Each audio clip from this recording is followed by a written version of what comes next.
off. Is it on? Okay, great. Hi, my name is Kai. I wrote this poem about being in recovery of an eating disorder. I'm almost 60 days in, so. I've never performed it before, but you've never heard it before, so we're like in this together. Yeah. It's a poem called Mean Girl. I remember when I met her. She came floating in, sang me into a daze, whispering to me how truly pitiful I was, nearly a hopeless case, until she was so kind as to show me her face. Light as a feather, skin pink and gray, but sparkling like something I had never seen, a beautiful digital girl twinkling across blue screens. So when I met her, I was in bad shape, but she told me she could bend me straight, she could make me flawless if I never faltered in my faith, but there was a few rules that I had to obey. Do whatever it takes. Don't let anyone get in your way. Reject all your senses and revel in the emptiness like it's a drug, sending you up above where you see so clear and the air up here smells so sweet, so unbothered by what anyone thinks of me. Sorry.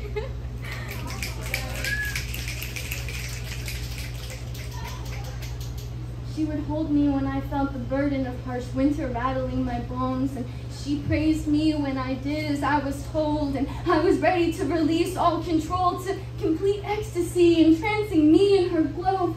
I mean, how wonderful it felt to be alone and dreaming how divine my life would be when she was finally through with me, and these lingering desires cradled me to sleep.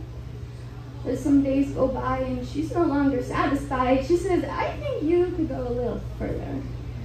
She's got a calm voice on a good day. She tends not to pay me much mind, and a shrieking voice on a bad day, clawing at the walls I hide behind. And every single time it's the worst I've ever been as she cross-examines every aspect of myself. Did I honestly think I could forget her? You can't save yourself, so become someone better. She hates me because she knows I want to make her stay. Even when I find the will to rebel and regain, I always come back to falling on my face. She loves me because she knows I'm afraid, often neglectful despite my better interests, with no concept of what it would mean to be any different.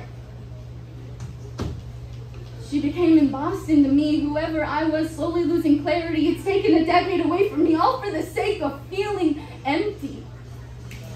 Facing the whole of a porcelain bowl, convincing myself that she makes me happy.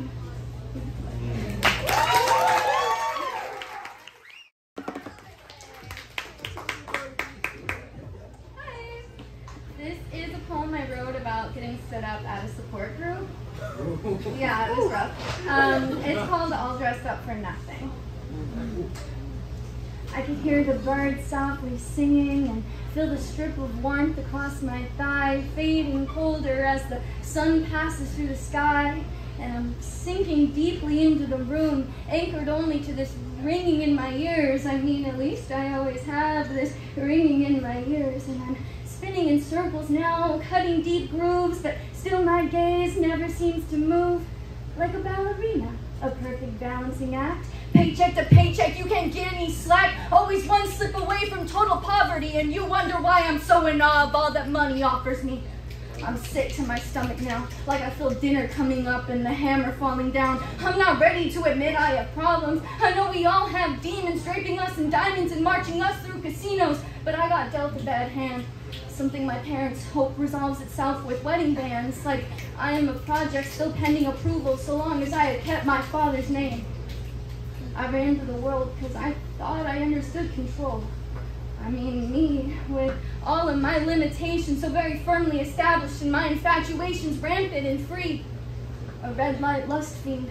Even if it nearly kills you, it still really thrills you and seems to fill you with such pride. While I'm looking back on these masked, shallow vessels of the women I pretended to be, negating and never curious about me. The one whose life I continuously gamble with, whose persuasions and confidence I drain to stack money away in the bank, and I never settled this stirring in myself. And the waiting is hell.